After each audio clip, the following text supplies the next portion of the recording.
জানি।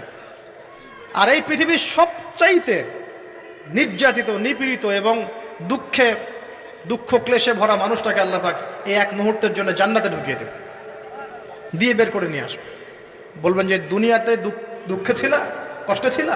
এই ব্যক্তি বলবে, আল্লাহ কষ্ট কি জিনিস আমি জানি না, কষ্ট কাকে বলে আমি কষ্টের সংজ্ঞাই জানি না।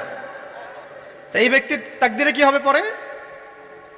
এই ব্যক্তি জান্নাতের ওই যে আরফ নামক জায়গায় দাঁড়িয়ে থাকবে, চেহারাটা ঘুরিয়ে দেওয়া হবে জাহান্নামীদের দিকে।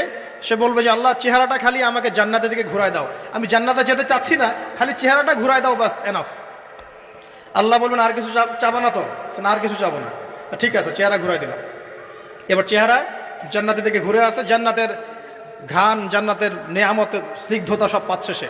এবার বলছে আল্লাহ শুধু দরজার কাছে নিয়ে যেয়ে রেখে দাও, ঢুকতে চাবো না। আল্লাহ বলবেন যে এইবার